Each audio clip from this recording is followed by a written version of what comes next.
ikhwata Islam azanillahu wa iyyakum.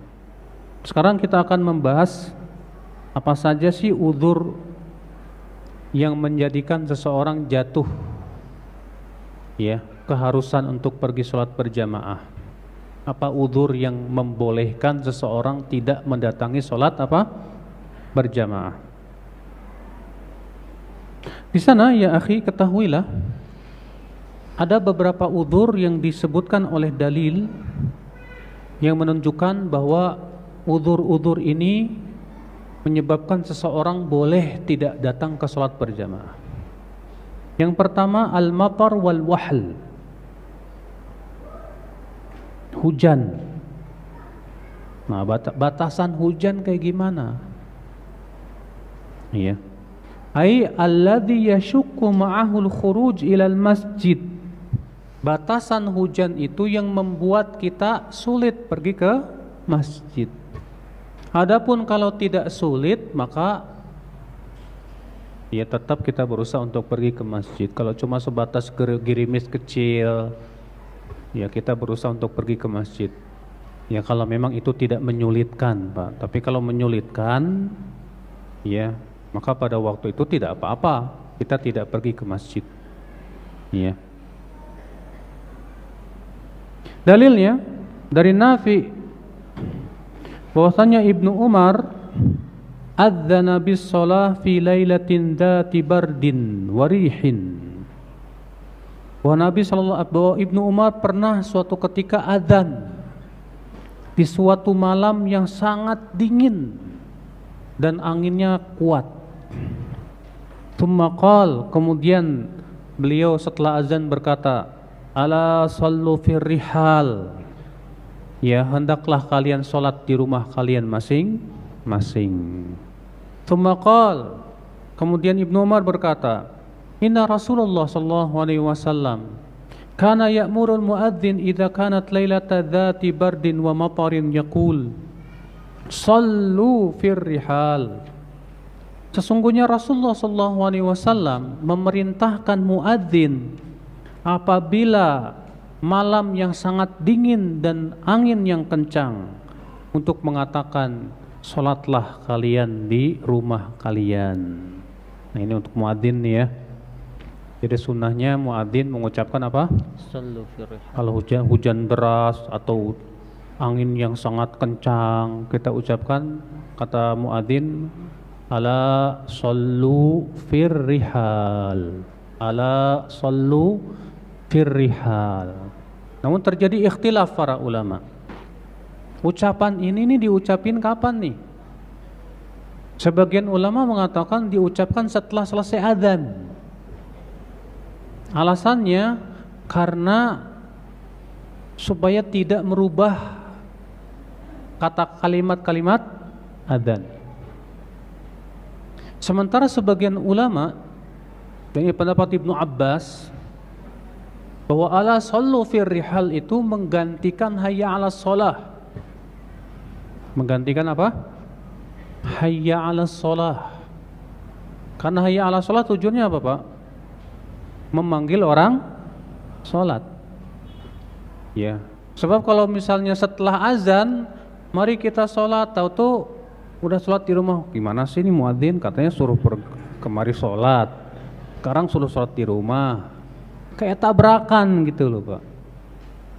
Dan ini yang dikuatkan Al-Hafidz Ibnu Hajar dalam Fathul Bari, ya, bahwa kata-kata ala shollu fir rihal itu diucapkan menggantikan hayya alas sholah.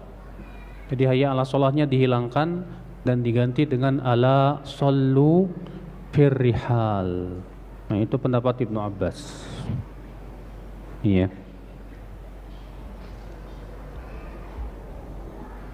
Tapi Ustadz kalau misalnya hujan deras saya tetap pergi ke masjid gimana? Ya bagus, Masya Allah. Tentu lebih utama ya kalau antum memang pengen dapat keutamaan yang besar insya Allah subhanahu wa ta'ala. Sebagaimana disebutkan dalam hadis Abu Sa'id Al-Khudri, ya, ja'at sahabatun famatarat hatta sala saqfu fa uqimatis shalah fa ra'aitu Rasulullah sallallahu alaihi wasallam yasjudu fil ma'i wat tin. Ya, datanglah awan yang sangat hitam, kemudian hujanlah ia sampai kemudian mengalir di atap-atap. Lalu ditegakkanlah iqamat. Maka aku melihat Rasulullah SAW sujud di genangan air dan tanah yang basah, sehingga aku melihat tanah yang basah itu berbekas di jidat beliau. Iya. Nah, ini ikhwatul Islam, azani Allah wa iyyakum. Yang kedua, ya, yaitu al-bardu syadid. Sangat dingin. Dingin yang sangat. Iya. Kalau di Saudi sih mungkin, Mbak. Atau di tempat-tempat yang sangat dingin, ya. Kalau di Saudi, kalau di Madinah itu musim dingin terkadang bisa sampai 5 derajat, bahkan bisa 0 derajat di sebagian di Madinah itu, di Saudi itu. Apalagi di Jepang, di daerah-daerah yang dekat kutub sana itu, Masya Allah. Kalau di Indonesia mah alhamdulillah Pak, nggak ada, kecuali adanya di puncak-puncak. Iya. Kalau di Cilengsi mah alhamdulillah enak. Kemudian yang ketiga, tanah yang jeblok. Apa tuh? Jeblok teh naon sih? Becek. Tanahnya, jadi kalau habis hujan kan tanahnya becek gitu Pak. Jadi kalau kita jalan di tanah becek gimana sih? Ya, enak. Ini pun juga termasuk hal yang menyebabkan seseorang diberikan keringanan untuk tidak pergi sholat berjamaah. Ya. Kemudian yang keempat, al-marad, sakit. Sakit. Orang yang sakit, ya, ada dua keadaan. Keadaan yang pertama, sakit tapi masih bisa pergi ke masjid. Maka yang seperti ini dianjurkan untuk pergi ke masjid, tapi tidak wajib, dianjurkan. Berdasarkan hadis bahwa Nabi SAW dalam sakit beliau yang menuju kematiannya, maka Nabi SAW bertanya kepada Aisyah, "Asallan nas, apakah orang-orang sudah sholat?" "Belum hai Rasulullah, hum yantadhirunak, mereka masih menunggumu hai Rasulullah." Maka Rasulullah SAW pun berkata, "Tolong sediakan ember untuk aku mandi." Maka Rasul pun mandi. Setelah mandi beliau bangkit pingsan. Setelah beliau siuman sadar, beliau bersabda lagi, "Orang-orang sudah sholat belum?" "Belum hai Rasulullah, mereka masih menunggumu." Maka Rasulullah minta disediakan air lagi untuk mandi. Maka beliau mandi lagi. Setelah mandi beliau bangkit pingsan lagi. Sampai berkali-kali. Setelah Rasulullah merasa tidak mampu lagi, Rasulullah bersabda kepada Aisyah, "Perintahkan Abu Bakar untuk jadi imam." Lihat, ya, Rasulullah setelah beliau tidak mampu lagi baru apa? Memerintahkan untuk Abu Bakar yang jadi imam. Ya, sementara kita sakit gigi dikit aja, ya, sariawan aja lagi sakit nih. Saking malasnya kita, ya. Ya, selama kita masih bisa, akhi, walaupun kita sakit dan kita bisa usahakan. Bahkan di zaman Rasulullah SAW itu, kata Ibnu Mas'ud, ada orang yang sedang sakit dibopong oleh 2 orang, didirikan di mana? Di saf. Ya, saking mereka berusaha untuk pergi ke masjid, Masya Allah. Ya. Nah, ini akhwal Islam, azani Allah wa iyyakum. Jadi selama kita sakit tapi kita masih bisa ke masjid, usahakan deh. Sebagaimana Rasulullah SAW berusaha keras untuk bisa pergi mana? Ke masjid. Iya. Yang keenam, yang berapa? Yang kelima, adanya cacat yang membuat kita sulit untuk pergi ke masjid, seperti buta, pincang. Namun kalau kita tetap pergi ke masjid itu lebih bagus. Sebagaimana halnya Ibnu Ummi Maktum. Ibnu Maktum buta. Dan orang yang buta termasuk orang yang diberikan oleh Allah rukhsah. Tapi ternyata Ibnu Ummi Maktum tetap pergi ke masjid. Ya, Masya Allah. Makanya subhanallah ya, kita ini malu sama orang-orang yang cacat tapi tetap pergi ke masjid, Mas. Ada orang yang kakinya cuma satu tetap pergi ke masjid. Ada orang yang cacat tetap pergi ke masjid. Kita yang sehat, Masya Allah. Ya, Allah musta'an. Yang keenam, yaitu ketakutan yang sangat karena ada musuh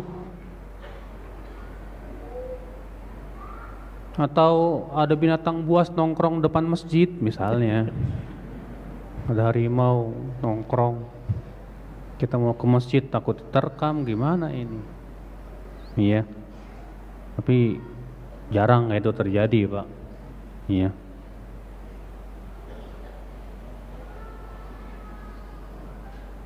Diriwayatkan dari Ibnu Abbas secara marfu', disebutkan man sami'an nida falam yamna'hu min ittiba'ihi udhrun. Ya. Siapa yang mendengarkan adzan, tidak boleh ada yang mencegah ia pergi ke masjid kecuali udzur. Lalu para sahabat bertanya, ya Rasulullah, apa udzurnya?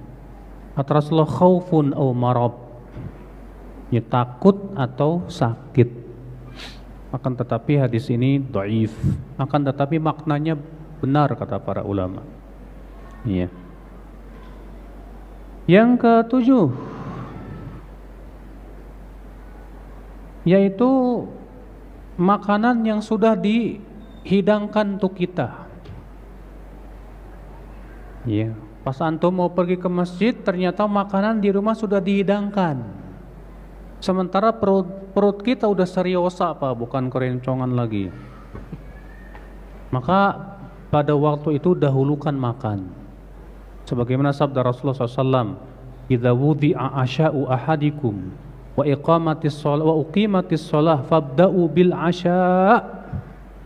Apabila telah diletakkan, telah dihidangkan makan malam kalian dan sholat telah ditegakkan, dahulukan makan malam. Ya. Wala ya'jal, dan jangan tergesa-gesa makannya sampai ia selesai dari makannya. Lihat ya. Jadi kalau kita mau pergi sholat isya, tahu-tahu makanan sudah dihidangkan, perut kita juga lapar, ya udah makan aja dulu. Tapi warning buat ibu-ibu, jangan sampai menyediakan pas waktu sholat. Ya, ini sengaja biar suaminya nggak pergi ke masjid ya. Mas, udah disediain ya Mas. Ya. Yang ke berapa? 8. Yang ke-8, mudafa'atul akhbathain. Kebelet. Apa kebelet? Pengen buang air besar atau pengen buang air kecil? Jangan ditahan-tahan, Pak. Ini terkadang ada orang sholat sambil ini imam lama banget ya. Salah sendiri, ngapain ditahan-tahan? Ya, segera keluar udah. Dalilnya hadis Rasulullah SAW sabda, la sholata bihadratit ta'am wala huwa yudafi'uhul akhbathan. Tidak sempurna solat dalam keadaan makanan sudah tersaji, tidak pula dalam keadaan ia menahan dua yang buruk, yaitu buang air besar dan buang air kecil. Kalau nahan kentut boleh nggak Ustadz? Kalau kentutnya gede, Pak, udah nggak bikin sakit perut, jangan ditahan deh, Pak. Bahaya itu, Pak, bahaya. Ya. Tapi kalau perut antum error, dikit-dikit kentut, dikit-dikit kentut, nggak masalah. Menahan kentut itu, Pak, hukumnya makruh, tidak sampai kepada apa? Haram. Kenapa? Karena itu berhubungan dengan masalah kekhusyuan di dalam sholat. Khusyuk di dalam sholat wajib tidak? Tidak. Iya. Yang ke-9, aklul basal wathawb, makan bawang putih dan bawang merah, atau semua yang sifatnya menimbulkan bau mulut. Ini ya.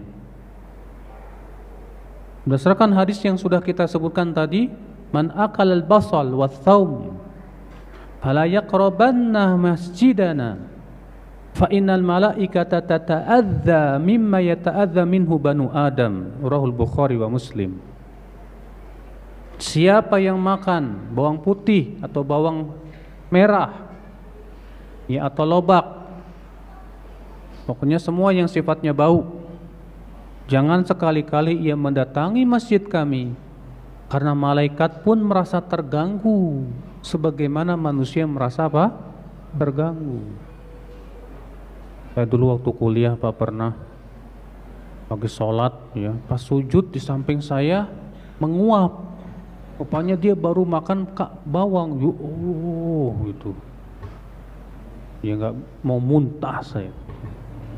Langsung saya batalin aja udah. Ya, pindah ke belakang. Memang sangat mengganggu sekali ya. Iya. Maka dari itu dikiaskan padanya apa? Jengkol, pete, apalagi Pak? Terasi. Iya. Terasi juga bikin bau kan ya? Bau mulut. Hah? Rokok apalagi, rokok haram. Iya. Rokok jelas haram. Itu. Ustaz, kalau mulut saya bau karena penyakit gimana? Ya itu mah gak masalah, dimaafkan. Iya. Tetap diwajibkan dia untuk pergi kemana? Sholat.